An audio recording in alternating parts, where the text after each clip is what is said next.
ਸਤਿ ਸ਼੍ਰੀ ਅਕਾਲ ਜੀ ਆਇਆਂ ਨੂੰ। ਮੈਂ ਆਕਾਸ਼ ਢਿੱਲੋਂ ਅੱਜ ਫੇਰ ਤੁਹਾਡੇ ਸਾਹਮਣੇ ਯੂਕੇ ਸਟੱਡੀ ਵੀਜ਼ਾ ਦੇ ਬਹੁਤ ਸਾਰੇ ਸਵਾਲ ਤੇ ਉਹਨਾਂ ਦੇ ਜਵਾਬ ਲੈ ਕੇ ਹਾਜ਼ਰ ਹਾਂ। ਅੱਜ ਆਪਾਂ ਗੱਲ ਕਰਾਂਗੇ ਯੂਕੇ ਸਟੱਡੀ ਵੀਜ਼ਾ ਦੇ ਬਾਰੇ ਕਿ ਲੋਕਡਾਊਨ ਤੋਂ ਬਾਅਦ ਐਮਬੈਸੀਜ਼ ਓਪਨ ਹੋ ਗਈਆਂ ਜਾਂ ਨਹੀਂ ਹੋਈਆਂ,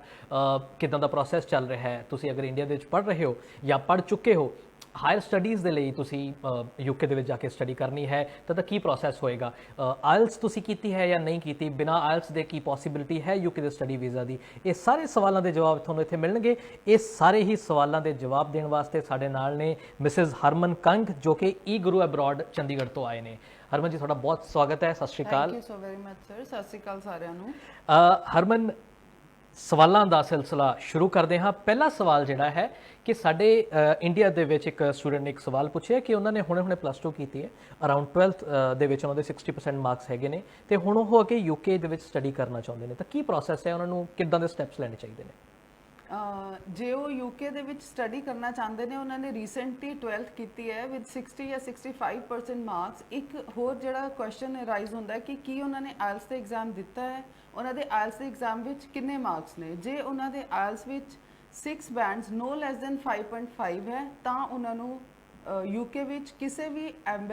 ਯੂਨੀਵਰਸਿਟੀ ਜਾਂ ਕਾਲਜ ਵਿੱਚ ਐਡਮਿਸ਼ਨ ਮਿਲ ਸਕਦਾ ਹੈ ਬਹੁਤ ਈਜ਼ੀਲੀ। ਉਸ ਤੋਂ ਇਲਾਵਾ ਸੈਕਿੰਡ ਸਟੈਪ ਇਹ ਹੈ ਕਿ ਉਹ ਕਿਹੜੇ ਏਰੀਆ ਵਿੱਚ ਜਾਣਾ ਚਾਹੁੰਦੇ ਨੇ। ਉਹ ਲੰਡਨ ਜਾਣਾ ਚਾਹੁੰਦੇ ਨੇ ਕਿ ਲੰਡਨ ਦੇ ਬਾਹਰ ਕਿਧਰੇ ਆਊਟਰ ਏਰੀਆ ਵਿੱਚ ਜਾਣਾ ਚਾਹੁੰਦੇ ਨੇ, ਇਸ ਤੇ ਡਿਪੈਂਡ ਕਰਦਾ ਹੈ। ਤਾਂ ਪਹਿਲਾਂ ਐਡਮਿਸ਼ਨਸ ਯੂਨੀਵਰਸਿਟੀ ਕਾਲਜਸ ਵਿੱਚ ਹੁਣ ਚੱਲ ਰਹੀਆਂ ਨੇ, ਆਲਰੇਡੀ ਸਟਾਰਟ ਹੋ ਚੁੱਕੀਆਂ ਨੇ। ਓਕੇ, ਸੋ ਐਡਮਿਸ਼ਨ ਸਟਾਰਟ ਹੋ ਚੁੱਕੀਆਂ ਨੇ ਤੇ ਉਹਨਾਂ ਦੇ ਅਗਰ 6 ਜਾਂ 6 ਈਚ ਹੈਗੇ ਨੇ ਜਾਂ ਨੋ ਲੈਸ ਦੈਨ 5.5 ਹੈਗੇ ਨੇ, 6 ਓਵਰਆਲ ਹੈਗੇ ਨੇ, ਤਾਂ ਉਹ ਵੀਜ਼ਾ ਲਗਾ ਸਕਦੇ ਆ। ਅੱਛਾ ਹਰਮਨ, ਅਗਲਾ ਸਵਾਲ ਇਸ ਤੋਂ ਇਹ ਹੈ ਕਿ ਕੀ ਇਦਾਂ ਦੇ ਕੋਈ ਆਪਸ਼ਨ ਵੀ ਹੈ ਜਿੱਥੇ ਸਟੂਡੈਂਟਸ ਬਿਨਾਂ ਆਇਲਸ ਕੀਤੇ ਯੂਕੇ ਦੇ ਵਿੱਚ ਜਾ ਕੇ ਪੜ੍ਹ ਸਕਣ, ਬਿਨਾਂ ਆਇਲਸ ਤੋਂ? ਬਿਨਾਂ ਆਇਲਸ ਤੋਂ ਯੂਕੇ ਦੇ ਵਿੱਚ ਜਾ ਕੇ ਪੜ੍ਹਨ ਦਾ ਬਿਲਕੁਲ ਆਪਸ਼ਨ ਹੈ ਸਟੂਡੈਂਟਸ ਲਈ। ਜਿਵੇਂ ਕਿ ਹੁਣੇ ਸਾਨੂੰ ਸਾਰਿਆਂ ਨੂੰ ਪਤਾ ਹੈ ਕਿ ਲੋਕਡਾਊਨ ਕਰਕੇ, ਕੋਰੋਨਾ ਵਾਇਰਸ ਕੋਵਿਡ-19 ਕਰਕੇ ਆਇਲਸ ਦਾ ਐਗਜ਼ਾਮੀਨੇਸ਼ਨ ਨਹੀਂ ਹੋ ਰਿਹਾ ਪਿਛਲੇ ਕੁਝ ਸਮੇਂ ਤੋਂ। ਤਾਂ ਜਿਹੜੇ ਸਟੂਡੈਂਟਸ ਹੁਣ ਪਾਸ ਆਊਟ ਸੀਗੇ 18 ਜਾਂ 19 2020 ਵਿੱਚ, ਤਾਂ ਹੱਲੇ 12th ਦੇ ਸਟੂਡੈਂਟਸ ਦਾ ਰਿਜ਼ਲਟ ਹੀ ਨਹੀਂ ਆਊਟ ਹੋਇਆ। 18 19 ਵਿੱਚ ਜਿਨ੍ਹਾਂ ਨੇ ਆਪਣਾ ਪਲੱਸ 2 ਕੰਪਲੀਟ ਕੀਤਾ ਹੈ, ਜੇ ਉਹ ਵਿਦਆਊਟ ਆਇਲਸ ਜਾਣਾ ਚਾਹੁੰਦੇ ਨੇ ਯੂਕੇ, ਤਾਂ ਉਹਨਾਂ ਲਈ ਆਪਸ਼ਨ ਇਹ ਹੈ ਕਿ ਉਹਨਾਂ ਦੇ ਇੰਗਲਿਸ਼ ਵਿੱਚ 70% ਤੋਂ ਅਬਵ ਮਾਰਕਸ ਹੋਣੇ ਚਾਹੀਦੇ ਹਨ, ਤਾਂ ਉਹ ਆਪਣਾ ਯੂਕੇ ਵੀਜ਼ਾ ਲਈ ਅਪਲਾਈ ਕਰ ਸਕਦੇ ਹਨ। ਉਹਨਾਂ ਨੂੰ ਯੂਨੀਵਰਸਿਟੀ ਕਾਲਜ ਵਿੱਚ ਐਡਮਿਸ਼ਨ ਹੋ ਸਕਦਾ ਹੈ। ਓਕੇ, ਸੋ ਮੈਂ ਆਪਣੇ ਦਰਸ਼ਕਾਂ ਨੂੰ ਕੋਈ ਸਿੱਧੇ ਸਾਫ਼ ਸ਼ਬਦਾਂ ਵਿੱਚ ਦੱਸ ਦੇਵਾਂ ਕਿ ਤੁਹਾਡੇ ਲਈ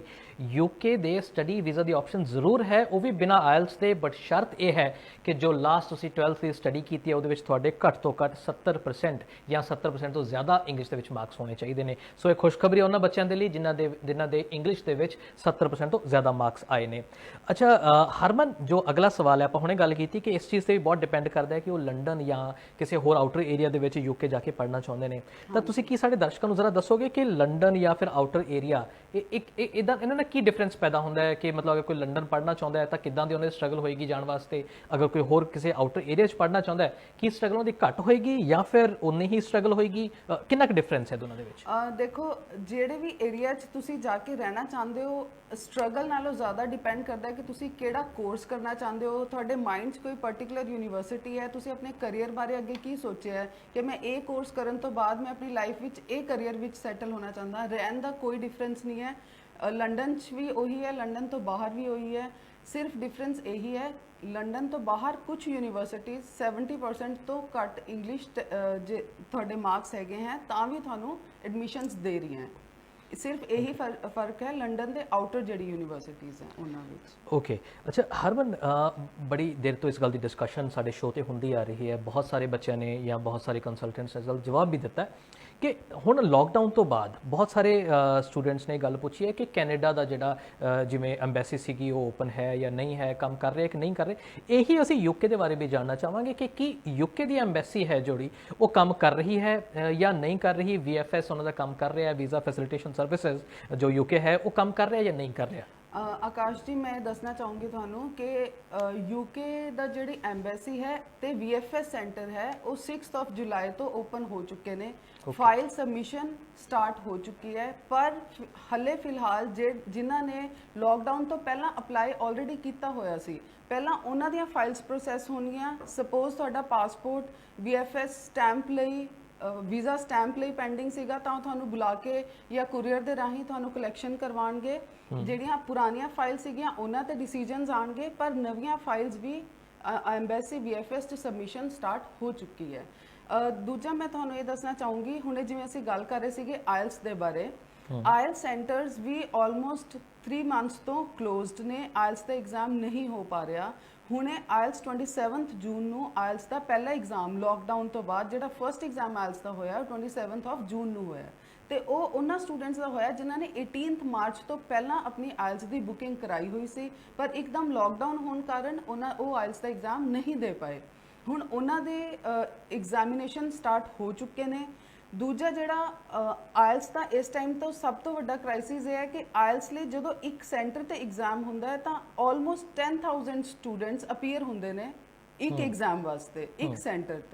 ਤੇ ਹੁਣ ਜਦੋਂ ਦੁਬਾਰਾ ਸੋਸ਼ਲ ਡਿਸਟੈਂਸਿੰਗ ਨੂੰ ਮੱਦੇਨਜ਼ਰ ਰੱਖਦੇ ਹੋਏ ਹੁਣ ਜਦੋਂ ਦੁਬਾਰਾ ਆਇਲਸ ਦਾ ਐਗਜ਼ਾਮ ਸਟਾਰਟ ਹੋਏਗਾ ਤਾਂ ਆਇਲਸ ਐਗਜ਼ਾਮੀਨੇਸ਼ਨ ਵਿੱਚ 10,000 ਸਟੂਡੈਂਟਸ ਇਕੱਠੇ ਨਹੀਂ ਜਾ ਸਕਣਗੇ। ਮੇਬੀ ਉਹ 10 ਟਾਈਮਸ ਕੱਟ ਹੋ ਜਾਏ ਕਿ 1,000 ਸਟੂਡੈਂਟਸ ਇੱਕ ਟਾਈਮ ਤੇ ਆਇਲਸ ਸੈਂਟਰ ਤੇ ਜਾ ਰਹੇ ਨੇ। ਇਹਦੇ ਨਾਲ ਕੀ ਹੋਏਗਾ, ਜਿਵੇਂ ਪਹਿਲਾਂ ਸਾਨੂੰ 2 ਮੰਥਸ ਦਾ ਟਾਈਮ ਮਿਲਦਾ ਸੀ ਆਇਲਸ ਐਗਜ਼ਾਮੀਨੇਸ਼ਨ ਵਾਸਤੇ, ਹੁਣ ਉਹੀ ਸਟੂਡੈਂਟ ਨੂੰ 4 ਤੋਂ 6 ਮੰਥਸ ਤੋਂ ਬਾਅਦ ਟਾਈਮ ਮਿਲੇਗਾ। ਇਹਦੇ ਨਾਲ ਗੈਪ ਇਨਕਰੀਜ਼ ਹੁੰਦਾ ਰਹੇਗਾ ਬੱਚੇ ਦਾ। ਓਕੇ, ਅੱਛਾ ਹਰਮਨ, ਜਿਵੇਂ ਤੁਸੀਂ ਹੁਣੇ ਦੱਸਿਆ ਵੀ ਹੋ ਸਕਦਾ ਹੈ ਜਿਹੜੀ ਲੋਕਡਾਊਨ ਦੀਆਂ ਜਿਹੜੀਆਂ ਪ੍ਰੋਬਲਮਸ ਨੇ ਉਹਨਾਂ ਦੇ ਕਰਕੇ ਹੋ ਸਕਦਾ ਵੀ 2 ਮਹੀਨੇ ਤੋਂ ਜਿਹੜਾ ਟਾਈਮ ਹੈ ਉਹ 4 ਮੰਥ ਦਾ ਵੀ ਹੋ ਸਕਦਾ ਹੈ। ਅੱਛਾ, ਕੀ ਇਹਦੇ ਨਾਲ ਬੱਚੇ ਦੇ ਜਿਹੜਾ ਗੈਪ ਹੈ, ਜਿਵੇਂ ਕਿ ਮੰਨ ਲਓ ਕਿਸੇ ਨੇ ਹੁਣ ਮਾਰਚ ਦੇ ਵਿੱਚ ਉਹਨਾਂ ਨੇ ਰਿਜ਼ਲਟ ਉਹਨਾਂ ਦੇ ਡਿਕਲੇਅਰ ਹੋਏ, ਸਪੋਜ਼ ਹੁਣ ਅਪ੍ਰੈਲ ਮਈ ਜੂਨ ਜੁਲਾਈ ਤਾਂ ਆਲਰੇਡੀ ਨਿਕਲ ਚੁੱਕਿਆ ਹੈ, 3-4 ਮਹੀਨੇ ਹਜੇ ਬਾਅਦ ਹੀ ਉਹਨਾਂ ਨੂੰ ਡੇਟ ਮਿਲੇਗੀ, ਕਿ ਇਸ ਦੇ ਨਾਲ ਵੀ ਕੋਈ ਗੈਪ ਦੀ ਸਮੱਸਿਆ ਕੋਈ ਆ ਸਕਦੀ ਹੈ ਉਹਨਾਂ ਨੂੰ? ਬਿਲਕੁਲ ਸਰ, ਗੈਪ ਦੀ ਸਮੱਸਿਆ ਵੀ ਆ ਸਕਦੀ ਹੈ। ਆਲਰੇਡੀ 6 ਮੰਥਸ ਬੱਚੇ ਦੇ ਗੈਪ ਹੋ ਚੁੱਕਿਆ ਹੈ ਜਿਹੜਾ ਲੋਕਡਾਊਨ ਕਰਕੇ। ਜਿਹੜੇ ਬੱਚਿਆਂ ਨੇ ਜਨਵਰੀ ਵਿੱਚ ਪਲਾਨ ਕੀਤਾ ਸੀਗਾ ਕਿ ਮਾਰਚ ਵਿੱਚ ਸਾਡਾ ਰਿਜ਼ਲਟ ਆਏਗਾ ਜਾਂ ਅਸੀਂ ਸਪਟੈਂਬਰ ਇਨਟੇਕ ਲਈ ਅਪਲਾਈ ਕਰਾਂਗੇ, ਉਹਨਾਂ ਨੂੰ ਜ਼ਰੂਰ ਗੈਪ ਇਨਕਰੀਜ਼ ਹੁੰਦਾ ਰਹੇਗਾ। ਮੇਰੇ ਕੋਲ ਇੱਕ ਖੁਸ਼ਖਬਰੀ ਹੈ ਉਹਨਾਂ ਸਟੂਡੈਂਟਸ ਲਈ ਜਿਨ੍ਹਾਂ ਨੇ 18-19 ਵਿੱਚ ਆਪਣਾ +2 ਪਾਸ ਆਊਟ ਕਰ ਚੁੱਕੇ ਨੇ, ਕਿਉਂਕਿ ਉਹਨਾਂ ਦਾ ਤਾਂ 1 ਸਾਲ ਬਾਅਦ ਹੋਰ ਗੈਪ 1 ਸਾਲ ਦਾ ਐਡ ਹੋ ਜਾਏਗਾ। ਉਹਨਾਂ ਲਈ ਗੁੱਡ ਨਿਊਜ਼ ਇਹ ਹੈ ਕਿ UK ਯੂਨੀਵਰਸਿਟੀਜ਼ ਐਂਡ ਕਾਲਜਿਸ ਨੇ ਕੀ ਪ੍ਰੋਵੀਜ਼ਨ ਦਿੱਤਾ ਹੈ ਕਿ ਜਿਹੜੇ ਸਟੂਡੈਂਟਸ ਦੇ ਇੰਗਲਿਸ਼ ਵਿੱਚ 40% ਤੋਂ ਅਬਵ ਮਾਰਕਸ ਨੇ, ਨਾਟ 70%, 70% ਦਾ ਤਾਂ ਡਿਫਰੈਂਟ ਉਹ ਹੋ ਜਾਂਦਾ ਸਿਨੈਰੀਓ ਜਿਹੜਾ ਅਸੀਂ ਪਹਿਲਾਂ ਡਿਸਕਸ ਕਰ ਚੁੱਕੇ ਹਾਂ। ਜਿਨ੍ਹਾਂ ਦੇ 40% ਤੋਂ ਅਬਵ ਮਾਰਕਸ ਨੇ, ਜੇ ਉਹ UK ਪੜ੍ਹਨ ਆਉਣਾ ਚਾਹੁੰਦੇ ਨੇ ਤਾਂ 6 ਵੀਕਸ ਦੀਆਂ ਇੰਗਲਿਸ਼ ਦੀਆਂ ਕਲਾਸਿਸ ਦੇ ਨਾਲ 6 ਵੀਕਸ ਇੱਥੋਂ ਦੀ ਆਨਲਾਈਨ ਕਲਾਸਿਸ ਹੋਣਗੀਆਂ ਇੰਗਲਿਸ਼ ਦੀਆਂ। ਉਸ ਤੋਂ ਬਾਅਦ ਉਹ ਕਲੀਅਰ ਕਰਨ ਤੋਂ ਬਾਅਦ ਉਹਨਾਂ ਨੂੰ UK ਯੂਨੀਵਰਸਿਟੀ ਜਾਂ ਕਾਲਜ ਵਿੱਚ ਡਾਇਰੈਕਟ ਐਡਮਿਸ਼ਨ ਮਿਲ ਸਕਦਾ ਹੈ ਵਿਦਆਊਟ ਆਇਲਸ। ਤਾਂ ਉਹਨਾਂ ਦਾ ਗੈਪ ਵੀ ਬਚ ਜਾਏਗਾ, ਇੰਨਾ ਗੈਪ ਵੀ ਨਹੀਂ ਹੋਏਗਾ, ਤੇ 18-19 ਪਾਸ ਆਊਟ ਸਟੂਡੈਂਟਸ ਲਈ ਬੜਾ ਹੀ ਸੁਨਹਿਰੀ ਮੌਕਾ ਹੈ। ਓਕੇ, ਇਹ ਕਾਫੀ ਵੱਡੀ ਗੱਲ ਸਾਨੂੰ ਦੱਸੀ ਹੈ ਹਰਮਨ ਜੀ ਨੇ ਕਿ ਅਗਰ ਜਿੱਦਾਂ ਕਿ ਤੁਹਾਡਾ ਗੈਪ ਕਾਫੀ ਵੱਧ ਸਕਦਾ ਹੈ, ਆਇਲਸ ਦੀ ਡੇਟਸ ਨਹੀਂ ਮਿਲ ਰਹੀਆਂ, ਤਾਂ 6 ਮੰਥਸ ਦਾ ਜੋ ਕਿ ਹੈ ਸਟੱਡੀ, ਤੁਸੀਂ ਆਨਲਾਈਨ ਸਟੱਡੀ, ਆਨਲਾਈਨ ਇੰਗਲਿਸ਼ ਦੀਆਂ ਕਲਾਸਿਸ ਲੈ ਕੇ ਤੇ ਉਹ ਕਲਾਸਿਸ ਕਲੀਅਰ ਕਰਕੇ ਵੀ ਤੁਸੀਂ UK ਦੇ ਵਿੱਚ ਆਪਣਾ ਜੋ ਹੈ ਐਡਮਿਸ਼ਨ ਲੈ ਸਕਦੇ ਹੋ ਕਾਲਜ ਦੇ ਵਿੱਚ। ਅੱਛਾ, ਅਗਲਾ ਸਵਾਲ ਮੈਂ ਹਰਮਨ ਜੀ ਇਹ ਗੱਲ ਜਾਣਨੀ ਚਾਹ ਰਿਹਾ ਸੀ ਕਿ ਜਿਹੜੀਆਂ 6 ਮਹੀਨੇ ਦੀਆਂ ਕਲਾਸਿਸ ਹੈਗੀਆਂ ਨੇ, ਇਹ ਕਲਾਸਿਸ ਨੇ ਜਿਹੜੀਆਂ ਇਹ ਕਿੱਥੇ ਲੱਗਣਗੀਆਂ? ਮਤਲਬ ਕੋਈ ਆਨਲਾਈਨ ਪੋਰਟਲ ਹੈ ਜਾਂ ਇਹ ਕਿੱਥੋਂ, ਮਤਲਬ ਬੱਚੇ ਐਡਮਿਸ਼ਨ ਕਿਵੇਂ ਲੈ ਸਕਦੇ ਉਹਦੇ ਵਿੱਚ? ਸਰ, ਇਹਦੇ 'ਚ ਮੈਂ ਤੁਹਾਡੇ 2 ਮਿੰਟ ਲਵਾਂਗੀ। ਮੈਂ ਤੁਹਾਨੂੰ ਇਨ ਸ਼ਾਰਟ ਤੁਹਾਨੂੰ ਪੂਰਾ ਪ੍ਰੋਸੀਜਰ ਸਮਝਾਉਣ ਦੀ ਕੋਸ਼ਿਸ਼ ਕਰੂੰਗੀ ਜੀ। ਇਹਦੇ 'ਚ ਇਦਾਂ ਹੈ ਕਿ ਸਪੋਜ਼ ਕੋਈ ਸਟੂਡੈਂਟ 2018-19 ਪਾਸ ਆਊਟ ਹੈ, ਉਹ ਚਾਹੁੰਦਾ ਹੈ ਕਿ ਮੇਰੇ ਸਪੋਜ਼ 50-55% ਇੰਗਲਿਸ਼ 'ਚ ਮਾਰਕਸ ਹੈ ਤੇ ਮੈਂ UK ਜਾਣਾ ਚਾਹੁੰਦਾ ਹਾਂ। ਉਹ ਕਿੱਦਾਂ ਕਰ ਸਕਦਾ ਕਿ ਪਹਿਲਾਂ ਤੁਸੀਂ ਕਾਲਜ ਯੂਨੀਵਰਸਿਟੀ ਜਿਹੜੀ ਤੁਸੀਂ ਡਿਸਾਈਡ ਕੀਤੀ ਹੈ ਕਿ ਮੈਂ ਉੱਥੇ ਐਡਮਿਸ਼ਨ ਲੈਣਾ ਚਾਹੁੰਦਾ, ਮੈਂ ਇਹ ਵੀ ਦੱਸਣਾ ਚਾਹੂੰਗੀ ਕਿ ਦੇਰ ਆਰ ਵੈਰੀ ਫਿਊ ਯੂਨੀਵਰਸਿਟੀਜ਼ ਔਰ ਕਾਲਜਿਸ ਜਿਹੜੇ ਇਸ ਟਾਈਮ ਤੇ ਲੈਸ ਦੈਨ 70% ਤੇ ਔਰ ਮੋਰ ਦੈਨ 40% ਤੇ ਐਡਮਿਸ਼ਨਸ ਦੇ ਰਹੇ ਨੇ। ਉਹ ਕੁਝ ਫਿਊ ਯੂਨੀਵਰਸਿਟੀਜ਼ ਨੇ। ਉਹਦੇ ਲਈ ਤੁਹਾਨੂੰ ਸਭ ਤੋਂ ਪਹਿਲਾਂ ਸਟੂਡੈਂਟ ਨੂੰ ਆਫਰ ਲੈਟਰ ਲਈ ਅਪਲਾਈ ਕਰਨਾ ਪਏਗਾ। ਜਦੋਂ ਤੁਹਾਡਾ ਆਫਰ ਲੈਟਰ ਆਉਂਦਾ ਹੈ, ਸਕਾਈਪ ਦੇ ਥਰੂ ਜਿਹੜੀਆਂ ਤੁਹਾਡੀਆਂ 6 ਵੀਕਸ ਦੀਆਂ ਆਨਲਾਈਨ ਇੰਗਲਿਸ਼ ਦੇ ਕਲਾਸਿਸ ਨੇ ਉਹ ਤੁਹਾਡੀਆਂ ਸਕਾਈਪ ਤੇ ਹੋਣਗੀਆਂ। ਉਹ ਤੁਹਾਨੂੰ ਲਿੰਕ ਭੇਜਣਗੇ। ਤੁਹਾਡਾ ਆਫਰ ਲੈਟਰ ਆਉਣ ਤੋਂ ਬਾਅਦ ਕਾਲਜ ਜਾਂ ਯੂਨੀਵਰਸਿਟੀ ਤੋਂ ਤੁਹਾਨੂੰ ਲਿੰਕ ਆਏਗਾ। ਲਿੰਕ ਤੇ ਤੁਸੀਂ 6 ਵੀਕਸ ਵਿੱਚ ਵੀ, ਮੈਂ ਥੋੜਾ ਜਿਹਾ ਇਹ ਵੀ ਕਲੀਅਰ ਕਰਨਾ ਚਾਹੁੰਦੀ ਹਾਂ, 6 ਵੀਕਸ ਦੇ ਵਿੱਚ ਪਰ ਵੀਕ ਤੁਹਾਡੀ 3 ਡੇਜ਼ ਪਰ ਵੀਕ ਕਲਾਸ ਹੋਏਗੀ ਤੇ ਪਰ ਡੇ 2 ਆਵਰਸ ਦੀ ਕਲਾਸ ਹੋਏਗੀ। ਮਤਲਬ ਤੁਸੀਂ 6 ਆਵਰਸ ਇੱਕ ਵੀਕ ਦੇ ਵਿੱਚ ਇੰਗਲਿਸ਼ ਦੀ ਕਲਾਸ ਨੂੰ ਦੇਣੇ ਨੇ। ਆਫਟਰ 6 ਵੀਕਸ ਜਦੋਂ ਤੁਹਾਡੇ ਕੰਪਲੀਟ ਹੋ ਗਏ ਤਾਂ ਉਸ ਤੋਂ ਬਾਅਦ ਤੁਹਾਡਾ ਕੈਸ਼ ਦਾ ਪ੍ਰੋਸੈਸ ਸਟਾਰਟ ਹੋ ਜਾਏਗਾ। ਓਕੇ। ਤੋ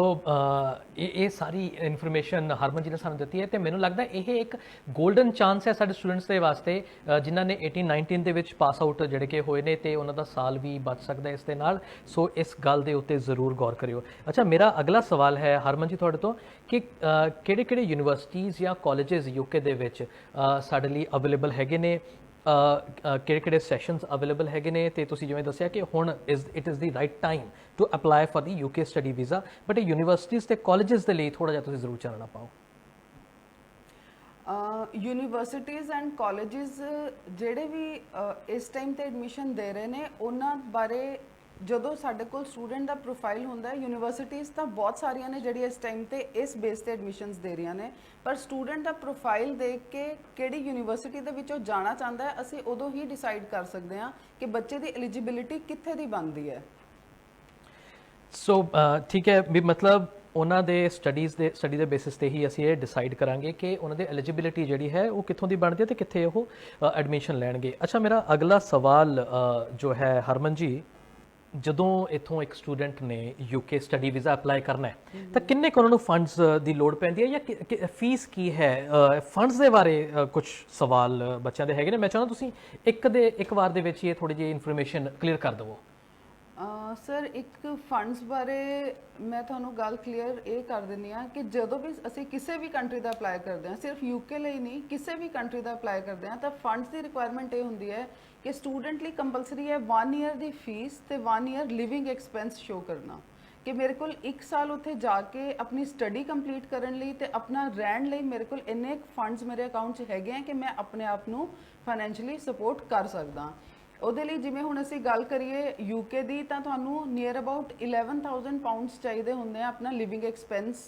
ਕਵਰ ਕਰਨ ਲਈ, ਪਲੱਸ ਤੁਹਾਡੀ ਕਾਲਜ ਜਾਂ ਯੂਨੀਵਰਸਿਟੀ ਦੀ ਜਿਹੜੀ ਫੀਸ ਹੈ ਉਹ ਵੈਰੀ ਕਰਦੀ ਹੈ 12,000 ਪਾਉਂਡਸ ਤੋਂ ਲੈ ਕੇ 16,000 ਪਾਉਂਡਸ ਤੱਕ। ਹੁਣ ਤੁਸੀਂ ਕਿਹੜੀ ਕਾਲਜ ਯੂਨੀਵਰਸਿਟੀ ਵਿੱਚ ਐਡਮਿਸ਼ਨ ਲੈ ਰਹੇ ਹੋ, ਤੁਹਾਡੀ ਐਨੂਅਲ ਫੀਸ ਉਹਦੇ ਵਿੱਚ ਕਿੰਨੀ ਹੈ, ਪਲੱਸ ਆ 11,000 ਪਾਉਂਡਸ ਜਿਹੜੇ ਤੁਹਾਨੂੰ ਚਾਹੀਦੇ ਹੈ ਤੁਹਾਡਾ ਲਿਵਿੰਗ ਐਕਸਪੈਂਸ ਲਈ, ਤੁਹਾਡੇ 1 ਸਾਲ ਦੇ ਉੱਥੇ ਰਹਿਣ ਦੇ ਖਾਣ ਦੇ ਐਕਸਪੈਂਸ ਲਈ, ਇਹਨਾਂ ਨੂੰ ਸਮ ਅਪ ਕਰਕੇ ਜੋ ਵੀ ਤੁਹਾਡਾ ਅਮਾਉਂਟ ਬਣਦਾ ਹੈ ਉਹ ਤੁਹਾਡੀ ਸ਼ੋ ਮਨੀ ਹੁੰਦੀ ਹੈ। ਤੇ ਯੂਕੇ ਵਿੱਚ ਇੱਕ ਹੋਰ ਪੋਜ਼ਿਟਿਵ ਪੁਆਇੰਟ ਇਹ ਹੈ ਕਿ ਸਪੋਜ਼ ਤੁਸੀਂ 6 ਮੰਥਸ ਦੀ ਫੀਸ ਪੇ ਕਰਕੇ ਜਾ ਰਹੇ ਹੋ ਤਾਂ ਜਿਹੜੇ 6 ਮੰਥਸ ਦੀ ਫੀਸ ਤੁਸੀਂ ਆਲਰੇਡੀ ਪੇ ਕਰਤੀ ਉਹਨਾਂ ਅਮਾਉਂਟ ਤੁਹਾਡੇ ਸ਼ੋ ਮਨੀ ਵਿੱਚੋਂ ਕੱਟ ਹੋ ਜਾਏਗਾ। ਸੈਕਿੰਡ ਪੁਆਇੰਟ ਇਹ ਹੈ ਕੁਝ ਜਿਹੜੇ ਮੇਜਰ ਕੁਐਸਚਨ ਹੁੰਦਾ ਹੈ ਕਿ ਤੁਹਾਨੂੰ 올ਡ ਫੰਡਸ ਚਾਹੀਦੇ ਹੈ, ਜਿਵੇਂ ਕੁਝ ਕੰਟਰੀਜ਼ ਲਈ ਸਾਨੂੰ ਕੁਝ ਮੰਥਸ ਪੁਰਾਣੇ ਫੰਡਸ ਚਾਹੀਦੇ ਹੁੰਦੇ ਆ ਤੁਹਾਡੇ ਅਕਾਊਂਟ ਵਿੱਚ, ਜਿਵੇਂ ਨਿਊਜ਼ੀਲੈਂਡ ਲਈ 6 ਮੰਥਸ 올ਡ ਫੰਡਸ ਚਾਹੀਦੇ ਹੈ। ਯੂਕੇ ਲਈ ਜੇ ਤੁਹਾਨੂੰ ਅਪਲਾਈ ਕਰਨਾ ਹੈ ਤਾਂ ਤੁਹਾਨੂੰ ਸਿਰਫ 28 ਡੇਜ਼ 올ਡ ਫੰਡਸ ਤੁਹਾਡੇ ਅਕਾਊਂਟ ਵਿੱਚ ਹੋਣੇ ਚਾਹੀਦੇ ਹਨ। ਸਪੋਜ਼ ਤੁਹਾਨੂੰ 25 ਲੱਖ ਚਾਹੀਦਾ ਤੁਹਾਡੇ ਫਾਈਲ ਨੂੰ ਸਪੋਰਟ ਕਰਨ ਲਈ, ਤਾਂ 25 ਲੱਖ ਤੁਹਾਨੂੰ 1 ਮੰਥ 28 ਡੇਜ਼ 올ਡ ਤੁਹਾਡੇ ਅਕਾਊਂਟ ਵਿੱਚ ਹੋਣੇ ਚਾਹੀਦੇ ਹਨ। ਓਕੇ, ਇਹ ਸਾਰੀ ਇਨਫੋਰਮੇਸ਼ਨ ਸੀਗੀ ਫੰਡਸ ਦੇ ਬਾਰੇ। ਅੱਛਾ, ਅਗਲਾ ਸਵਾਲ ਜਿਹੜਾ ਹਰਮਨ ਜੀ ਹੈ ਉਹ ਹੈ ਕਿ ਬਹੁਤ ਸਾਰੇ ਹਿੰਦੁਸਤਾਨ ਦੇ ਵਿੱਚ ਇਹ ਚੀਜ਼ ਹੁੰਦੀ ਹੈ ਕਿ ਬਹੁਤ ਸਾਰੇ ਜਿਹੜੇ ਸਟੂਡੈਂਟਸ ਨੇ ਉਹ ਵੀਜ਼ਾ ਲੈਣ ਤੋਂ ਪਹਿਲਾਂ ਉਹਨਾਂ ਦੀ ਮੈਰਿਜ ਹੋ ਜਾਂਦੀ ਹੈ ਐਂਡ ਸਪੋਜ਼ ਹਸਬੈਂਡ ਜਾਂ ਵਾਈਫ ਨੂੰ ਇੱਕ ਦੇ ਵਿੱਚੋਂ ਇੱਕ ਨੂੰ ਵੀਜ਼ਾ ਮਿਲ ਗਿਆ ਐਂਡ ਫਿਰ ਜਿਹੜਾ ਉਹਨਾਂ ਦਾ ਸਪਾਊਸ ਵੀਜ਼ਾ ਹੈ ਉਹ ਕਿਵੇਂ ਲੱਗਦਾ ਹੈ, ਉਹਦਾ ਕੀ ਪ੍ਰੋਸੈਸ ਹੈ? ਯੂਕੇ ਦਾ ਜਿਹੜਾ ਬੈਸਟ ਤੁਸੀਂ ਕਹੋਗੇ ਕਿ ਸਭ ਤੋਂ ਰੀਜ਼ਨ ਵੀ ਹੈ ਸਟੂਡੈਂਟਸ ਲਈ ਯੂਕੇ ਮੂਵ ਕਰਨ ਦਾ, ਔਰ ਸੈਕੰਡਲੀ ਜਿਹੜਾ ਉਹਨਾਂ ਦੀ ਬੈਸਟ ਆਪਸ਼ਨ ਦਿੱਤਾ ਹੋਇਆ ਕਿਉਂਕਿ ਯੂਕੇ ਵਿੱਚ ਸਾਰੇ ਦੇ ਆਰ ਫੈਮਿਲੀ ਓਰੀਐਂਟਡ, ਉਹ ਤੁਹਾਨੂੰ ਦੇ ਆਰ ਵੈਰੀ ਦੇ ਬਿਲੀਵ ਇਨ ਕਲੋਜ਼ ਨਿਟਡ ਫੈਮਿਲੀਜ਼, ਤੇ ਉਹ ਇਹ ਨਹੀਂ ਚਾਹੁੰਦੇ ਕਿ ਜੇ ਤੁਸੀਂ ਉੱਥੇ ਪੜਨ ਜਾ ਰਹੇ ਹੋ ਤਾਂ ਤੁਹਾਡਾ ਸਪਾਊਸ 2 ਸਾਲ ਲਈ 3 ਸਾਲ ਲਈ ਜਿੰਨੇ ਸਾਲ ਤੁਸੀਂ ਉੱਥੇ ਹੋ ਉਹ ਇੰਡੀਆ ਵਿੱਚ ਜਾਂ ਕਿਸੇ ਵੀ ਕੰਟਰੀ ਜਿੱਥੋਂ ਤੁਸੀਂ ਅਪਲਾਈ ਕਰ ਰਹੇ ਹੋ ਉੱਥੇ ਰਹੇ। ਤਾਂ ਉਹਨਾਂ ਨੇ ਬੈਸਟ ਆਪਸ਼ਨ ਇਹ ਕੀ ਦਿੱਤਾ ਹੈ ਕਿ ਜੇ ਤੁਸੀਂ ਆਲਰੇਡੀ ਗ੍ਰੈਜੂਏਸ਼ਨ ਕੀਤੀ ਹੋਈ ਹੈ, ਤੁਹਾਡਾ ਸਪਾਊਸ ਤੁਹਾਡੇ ਨਾਲ ਜਾਣਾ ਚਾਹੁੰਦਾ ਹੈ, ਤਾਂ at the time of submission of your file you can put up file of your spouse as well. ਤੁਸੀਂ ਆਪਣੀ ਫਾਈਲ ਦੇ ਨਾਲ ਹੀ ਆਪਣੇ ਸਪਾਊਸ ਦੀ ਫਾਈਲ ਵੀ ਪੁੱਟ ਅਪ ਕਰ ਸਕਦੇ ਹੋ। ਅੱਛਾ, ਅਗਰ ਜਦੋਂ ਦੋਨੇ ਇਕੱਠੇ ਫਾਈਲ ਪੁੱਟ ਅਪ ਕਰਦੇ ਆ, ਫਾਈਲ ਲਾਉਂਦੇ ਆ, ਤਾਂ ਕਿ ਦੋਨਾਂ ਨੂੰ ਇਕੱਠੇ ਹੀ ਵੀਜ਼ਾ ਆ ਜਾਂਦਾ ਹੈ ਜਾਂ ਫਿਰ ਇਹ ਹੈ ਕਿ ਵੀਜ਼ਾ ਉਹਨਾਂ ਨੂੰ ਬਾਅਦ ਵਿੱਚ ਮਿਲਦਾ ਹੈ ਜਾਂ ਸਪਾਊਸ ਨੂੰ ਵੀਜ਼ਾ ਬਾਅਦ ਚ ਮਿਲਦਾ ਹੈ ਤੇ ਮੇਨ ਐਪਲੀਕੈਂਟ ਜਿਹੜਾ ਹੈ ਉਹ ਪਹਿਲਾਂ ਚਲਾ ਜਾਂਦਾ ਹੈ? ਤੇ ਅਗਰ ਹੈ ਤਾਂ ਕਿੰਨਾ ਕੁ ਡਿਫਰੈਂਸ ਹੈ ਉਹਦੇ ਵਿੱਚ? ਨਹੀਂ ਸਰ, ਯੂਕੇ ਵਿੱਚ ਕੋਈ ਡਿਫਰੈਂਸ ਨਹੀਂ ਹੈ। ਜੇ ਤੁਹਾਡਾ ਸਪਾਊਸ ਤੁਹਾਡੇ ਨਾਲ ਜਾ ਰਿਹਾ ਤਾਂ ਤੁਹਾਡੇ ਇਕੱਠਿਆਂ ਦੀ ਫਾਈਲ ਪੁੱਟ ਅਪ ਹੋਏਗੀ ਐਜ਼ ਅ ਵਨ ਐਂਟੀਟੀ ਤੇ ਤੁਹਾਨੂੰ ਵੀਜ਼ਾ ਵੀ ਇਕੱਠੇ ਹੀ ਮਿਲੇਗਾ। ओके अच्छा हरमन ਅੱਜ ਦਾ ਮੇਰਾ ਬਿਲਕੁਲ ਆਖਰੀ ਸਵਾਲ ਹੈ ਕਿ inner London and outer London ਬਹੁਤ ਸਾਰੇ ਬੱਚਿਆਂ ਨੇ ਸਵਾਲ ਪੁੱਛਿਆ ਕਿ ਇਨਰ ਲੰਡਨ ਦੇ ਵਿੱਚ ਕਿੱਦਾਂ ਦੇ ਕਾਲਜਸ ਯੂਨੀਵਰਸਿਟੀਜ਼ ਹੈਗੀਆਂ ਨੇ ਆਊਟਰ ਲੰਡਨ ਦੇ ਵਿੱਚ ਕਿੱਦਾਂ ਦੀਆਂ ਹੈਗੀਆਂ ਨੇ ਉਹਨਾਂ ਦੇ ਐਕਸਪੈਂਸ ਦਾ ਕੀ ਡਿਫਰੈਂਸ ਹੈਗਾ ਐਂਡ ਕਿੰਨਾ ਕੁ ਉਹਨਾਂ ਨੂੰ ਮਤਲਬ ਮੁਸ਼ਕਲਾਂ ਆ ਸਕਦੀਆਂ ਜਾਂ ਫਾਇਦੇ ਹੋ ਸਕਦੇ ਨੇ ਦੋਨਾਂ ਹੀ ਜਗ੍ਹਾ ਦੇ ਵਿੱਚ ਤਾਂ ਪਲੀਜ਼ ਮੈਨੂੰ ਇਨਰ ਲੰਡਨ ਤੇ ਆਊਟਰ ਲੰਡਨ ਬਾਰੇ ਜ਼ਰੂਰ ਤੁਸੀਂ ਦੱਸੋ ਸਰ ਜਿਵੇਂ ਅਸੀਂ ਕਿ ਵਾਕਿਫ ਹਾਂ ਇਸ ਗੱਲ ਤੋਂ ਕਿ ਆਲਰੇਡੀ ਯੂਕੇ ਵਿੱਚ ਪੰਜਾਬ ਦੀਆਂ ਬਹੁਤ ਸਾਰੀਆਂ ਫੈਮਲੀਜ਼ ਆਲਰੇਡੀ ਉੱਥੋਂ ਸੈਟਲਡ ਹੈ ਕੁਝ ਫੈਮਲੀਜ਼ ਦਾ ਜਦੋਂ ਇੱਥੋਂ ਦੀ 1947 ਵਿੱਚ ਸਾਨੂੰ ਇੰਡੀਪੈਂਡੈਂਸ ਮਿਲੀ ਸੀ ਤਾਂ ਬਹੁਤ ਸਾਰੇ ਲੋਕ ਇੰਡੀਅਨਸ ਨੂੰ ਆਪਣੇ ਨਾਲ ਹੀ ਲੈ ਗਏ ਸੀ ਤਾਂ ਉੱਥੇ ਇੰਡੀਅਨਸ ਫੈਮਲੀਜ਼ ਬਹੁਤ ਜ਼ਿਆਦਾ ਸੈਟਲਡ ਹੈ ਜੇ ਕੋਈ ਐਸਾ ਸਟੂਡੈਂਟ ਜਾਣਾ ਚਾਹੁੰਦਾ ਹੈ ਜਿਸ ਏਰੀਆ ਵਿੱਚ ਉਹਦੇ ਆਲਰੇਡੀ ਕੋਈ ਰਿਲੇਟਿਵਸ ਰਹਿੰਦੇ ਆ ਜਿਹੜੇ ਉਹਨੂੰ ਜਾ ਕੇ ਥੋੜਾ ਹੈਂਡ ਹੋਲਡਿੰਗ ਕਰ ਸਕਦੇ ਆ ਉਹਨੂੰ ਸਪੋਰਟ ਕਰ ਸਕਦੇ ਆ ਸਿਰਫ ਉਹਨੂੰ ਅਕੋਮੋਡੇਸ਼ਨ ਜਿਵੇਂ ਤੁਸੀਂ ਉੱਥੇ ਇੱਕ ਰੂਮ ਲੈ ਕੇ ਰਹਿਣਾ ਚਾਹੁੰਦੇ ਹੋ ਤਾਂ ਤੁਹਾਡਾ near about 300 pounds the expense ਹੈ ਸਪੋਜ਼ ਤੁਹਾਨੂੰ ਕੋਈ ਤੁਹਾਡਾ ਰਿਲੇਟਿਵ ਮਿਲ ਜਾਂਦਾ ਜਿਹੜਾ ਤੁਹਾਨੂੰ ਇਨੀਸ਼ੀਅਲੀ 2 ਮੰਥਸ ਤੁਹਾਨੂੰ ਸਟੇ ਕਰ ਸਕਦੇ ਹੋ ਤੁਸੀਂ ਉਹਦੇ ਕੋਲ ਫਿਰ ਜਦੋਂ ਇੱਕ ਬੱਚਾ ਇੱਥੋਂ 12th ਤੋਂ ਬਾਅਦ ਜਾਂਦਾ ਹੈ ਸਿਰਫ 16 17 ਇਅਰਸ ਦੀ ਉਹਦੀ ਏਜ ਹੁੰਦੀ ਹੈ ਉਹਨੂੰ ਇਕੱਲੇ ਨੂੰ ਮੈਨੇਜ ਕਰਨਾ ਵੀ ਔਖਾ ਹੁੰਦਾ ਹੈ ਤਾਂ ਪੈਰੈਂਟਸ ਨੂੰ ਵੀ ਹੁੰਦਾ ਕਿ ਕੋਈ ਆਸ-ਪਾਸ ਕੋਈ ਫਰੈਂਡ ਸਰਕਲ ਚੋਂ ਜਾਂ ਕੋਈ ਰਿਲੇਟਿਵਸ ਚੋਂ ਹੋਵੇ ਤਾਂ ਸਟੂਡੈਂਟ ਦੀ ਜਿਹੜੀ ਚੋਇਸ ਹੈ ਉਹਦੀ ਪ੍ਰਾਇੋਰਟੀ ਹੈਗੀ ਹੈ ਉਹਦੇ ਅਕੋਰਡਿੰਗਲੀ ਸਭ ਤੋਂ ਪਹਿਲਾਂ ਤਾਂ ਇਹੀ ਬੈਨੀਫਿਟ ਹੈ ਕਿ ਜੇ ਤੁਹਾਨੂੰ ਕੋਈ ਉੱਥੇ ਸਪੋਰਟ ਕਰਨ ਵਾਲਾ ਹੈ ਇਸ ਤੋਂ ਇਲਾਵਾ ਇਨਰ ਲੰਡਨ ਆਊਟਰ ਲੰਡਨ ਵਿੱਚ ਕੋਈ ਡਿਫਰੈਂਸ ਨਹੀਂ ਹੈ ਸਿਰਫ ਕੋਰਸਿਸ ਦਾ ਹੈ ਕਿ ਜੇ ਤੁਸੀਂ ਕਿਸੇ ਐਸੇ ਕੋਰਸ ਵਿੱਚ ਜਾਣਾ ਚਾਹੁੰਦੇ ਹੋ ਤੁਸੀਂ ਕੁਝ ਹਾਇਰ ਲੈਵਲ ਤੇ ਕੁਝ ਕਰਨਾ ਚਾਹੁੰਦੇ ਹੋ ਜਿਹਦੇ ਲਈ ਤੁਹਾਨੂੰ ਲੱਗਦਾ ਹੈ ਕਿ ਮੈਨੂੰ ਲੰਡਨ ਦੇ ਵਿੱਚ ਹੀ ਪੜ੍ਹਨਾ ਹੈ ਲੰਡਨ ਥੋੜਾ ਜਿਹਾ ਐਕਸਪੈਂਸਿਵ ਹੈ as compare to outer London when it comes to living expense ਤੁਹਾਡੇ ਜਿਹੜੇ ਲਿਵਿੰਗ ਐਕਸਪੈਂਸਿਸ ਹੈ ਉਹ ਇਨਰ ਲੰਡਨ ਵਿੱਚ ਜ਼ਿਆਦਾ ਹੈ ਆਊਟਰ ਲੰਡਨ ਵਿੱਚ ਥੋੜੇ ਜਿਹੇ ਘੱਟ ਹੈ ਇਸ ਤੋਂ ਇਲਾਵਾ ਹੋਰ ਕੋਈ ਫਰਕ ਨਹੀਂ ਹੈ ਓਕੇ ਓਕੇ ਇੱਕ ਸਰ ਮੈਂ ਜੀ ਸੌਰੀ ਹਾਂ ਪਲੀਜ਼ ਹਾਂ ਮੈਂ ਇੱਕ ਹੋਰ ਇਹ ਦੱਸਣਾ ਚਾਹ ਰਹੀ ਸੀ ਕਿ ਸਟੂਡੈਂਟਸ ਜਿਵੇਂ ਅਸੀਂ ਗੱਲ ਕੀਤੀ ਕਿ ਜਿਨ੍ਹਾਂ ਨੇ ਲੇਟੈਸਟ ਪਾਸ ਆਊਟ ਕੀਤਾ 2018-19 ਵਿੱਚ ਅਸੀਂ +2 ਦੀ ਗੱਲ ਹੀ ਕਰਦੇ ਰਹੇ ਅਸੀਂ ਗ੍ਰੈਜੂਏਟਸ ਬਾਰੇ ਗੱਲ ਨਹੀਂ ਕੀਤੀ ਅੱਛਾ ਹਾਂਜੀ ਤੇ ਜਿਹੜੇ ਸਟੂਡੈਂਟਸ ਗ੍ਰੈਜੂਏਟਸ ਨੇ ਜਿਨ੍ਹਾਂ ਨੇ 2018 ਜਾਂ 2019 ਵਿੱਚ ਆਪਣੀ ਗ੍ਰੈਜੂਏਸ਼ਨ ਵੀ ਪਾਸ ਆਊਟ ਕੀਤੀ ਹੈ ਮਤਲਬ ਉਹਨਾਂ ਦੀ ਸਟੱਡੀ ਵਿੱਚ ਗੈਪ ਨਹੀਂ ਹੈ ਦੇ ਆਰ ਸਟੱਡਿੰਗ ਇਨ ਅ ਰੋ ਉਹ ਕਿਊ ਵਿੱਚ ਪੜ੍ਹ ਰਹੇ ਨੇ ਤਾਂ 2018-19 ਪਾਸ ਆਊਟ ਜਿਹੜੇ ਗ੍ਰੈਜੂਏਟਸ ਨੇ ਉਹ ਵੀ ਸੇਮ ਗਾਈਡਲਾਈਨਸ ਤੇ they can apply for UK visa as well ਜਿਹੜੇ ਗ੍ਰੈਜੂਏਟਸ ਨੇ ਅੰਡਰ ਗ੍ਰੈਜੂਏਟਸ ਪਰ ਜਿਹੜਾ ਉਹਨਾਂ ਦਾ ਇੰਗਲਿਸ਼ ਦਾ ਸਕੋਰ ਹੈ ਜਿਹੜਾ ਜਿਹਦੀ ਅਸੀਂ ਗੱਲ ਕਰ ਰਹੇ ਹਾਂ ਕਿ 70% ਹੈ ਤਾਂ ਤੁਹਾਡਾ ਇਹ ਨੋਰਮਸ ਬਣਦੇ ਹੈ 70% ਤੋਂ ਘੱਟ ਹੈ ਤਾਂ ਕੀ ਨੋਰਮਸ ਬਣਦੇ ਹੈ ਤਾਂ ਜਿਹੜਾ ਉਹਨਾਂ ਦਾ ਇੰਗਲਿਸ਼ ਦਾ ਸਕੋਰ ਹੈ ਉਹ ਗ੍ਰੈਜੂਏਸ਼ਨ ਵਿੱਚ ਉਹਨਾਂ ਦਾ ਇੰਗਲਿਸ਼ ਦਾ ਸਕੋਰ ਹੈ ਉਹ ਕਾਊਂਟ ਨਹੀਂ ਹੋਏਗਾ ਉਹਨਾਂ ਦਾ ਇੰਗਲਿਸ਼ ਦਾ ਸਕੋਰ +2 ਦਾ ਹੀ ਕਾਊਂਟ ਹੋਏਗਾ ਪਰ ਉਹਨਾਂ ਦਾ ਗ੍ਰੈਜੂਏਸ਼ਨ ਹੈ ਉਹ ਕਵਰ ਅਪ ਹੈ ਕਿ ਉਹ ਹਲੇ ਉਹਨਾਂ ਨੇ ਸਟੱਡੀ ਉਹਨਾਂ ਦੀ ਕੰਟੀਨਿਊਏਸ਼ਨ ਦੇ ਵਿੱਚ ਹੈ ਉਹਦੇ ਵਿੱਚ ਕੋਈ ਗੈਪ ਨਹੀਂ ਹੈ ਓਕੇ ਇਹ ਕਾਫੀ ਵਧੀਆ ਤੁਸੀਂ ਇਨਫੋਰਮੇਸ਼ਨ ਦਿੱਤੀ ਹਰਮਨ ਬਹੁਤ ਧੰਨਵਾਦ ਤੁਹਾਡਾ ਤੁਸੀਂ ਟਾਈਮ ਕੱਢ ਕੇ ਸਾਡੇ ਸਟੂਡੀਓ ਦੇ ਵਿੱਚ ਆਏ ਸੋ ਧੰਨਵਾਦ ਐਂਡ ਸਤਿ ਸ਼੍ਰੀ ਅਕਾਲ ਸਾਰਿਆਂ ਨੂੰ and thank you so very much ਮੈਂ ਆਪਣੇ ਦਰਸ਼ਕਾਂ ਨੂੰ ਦੱਸ ਦਵਾਂ ਕਿ ਇਦਾਂ ਦੇ ਸਵਾਲ ਅਸੀਂ ਹਰ ਹਫਤੇ ਤੇ ਉਹਨਾਂ ਦੇ ਜਵਾਬ ਅਸੀਂ ਹਰ ਹਫਤੇ ਤੁਹਾਡੇ ਸਾਹਮਣੇ ਲੈ ਕੇ ਆਉਂਦੇ ਰਹਿੰਦੇ ਹਾਂ ਤੇ ਇਹਨਾਂ ਦੇ ਸਵਾਲਾਂ ਇਦਾਂ ਦੇ ਸਵਾਲ ਤੇ ਜਵਾਬ ਤੁਹਾਡੇ ਤੋਂ ਕਦੇ ਮਿਸ ਨਾ ਹੋਣ ਸਾਡੇ ਚੈਨਲ ਨੂੰ ਸਬਸਕ੍ਰਾਈਬ ਤੇ ਸ਼ੇਅਰ ਜ਼ਰੂਰ ਕਰ ਲਓ ਕਿਉਂਕਿ ਇਦਾਂ ਦੇ ਦਿੱਗਜ ਲੋਕ ਜਿਨ੍ਹਾਂ ਨੇ 10-10 12-12 ਵਰੇ ਇਸ ਫੀਲਡ ਦੇ ਵਿੱਚ ਕੱਢੇ ਨੇ ਉਹ ਆਪਣਾ ਟਾਈਮ ਕੱਢ ਕੇ ਸਾਡੇ ਸਟੂਡੀਓ ਦੇ ਵਿੱਚ ਆਉਂਦੇ ਨੇ ਸਾਡੇ ਸਾਰੇ ਸਟੂਡੈਂਟਸ ਦੇ ਸਵਾਲਾਂ ਦੇ ਜਵਾਬ ਦਿੰਦੇ ਨੇ ਤੇ ਉਹ ਸਾਰੇ ਸਵਾਲਾਂ ਦੇ ਜਵਾਬ ਸਿੱਧੇ ਅਸੀਂ ਤੁਹਾਡੇ ਤੱਕ ਲੈ ਕੇ ਆਉਂਦੇ ਹਾਂ ਤਾਂ ਇਦਾਂ ਦੇ ਕੋਈ ਵੀ ਸਵਾਲ ਜਵਾਬ ਤੁਹਾਡੇ ਤੋਂ ਮਿਸ ਨਾ ਹੋਣ ਸਾਡੇ ਚੈਨਲ ਨੂੰ ਸਬਸਕ੍ਰਾਈਬ ਤੇ ਸ਼ੇਅਰ ਜ਼ਰੂਰ ਕਰੋ ਸਾਡੇ ਫੇਸਬੁੱਕ ਪੇਜ ਨੂੰ ਲਾਈਕ ਕਰ ਲਓ ਤੇ ਅਗਰ ਤੁਹਾਡਾ ਵੀ ਕੋਈ ਸਵਾਲ ਹੈ ਤਾਂ ਤੁਸੀਂ ਸਾਡੇ ਫੇਸਬੁੱਕ ਪੇਜ ਤੇ ਸਾਨੂੰ ਮੈਸੇਜ ਕਰਕੇ ਇਸ ਵੀਡੀਓ ਦੇ ਨੀਚੇ ਕਮੈਂਟ ਕਰਕੇ ਸਾਨੂੰ ਪੁੱਛ ਸਕਦੇ ਹੋ ਉਦੋਂ ਤੱਕ ਦੇ ਲਈ ਧੰਨਵਾਦ ਤੇ ਸਤਿ ਸ਼੍ਰੀ ਅਕਾਲ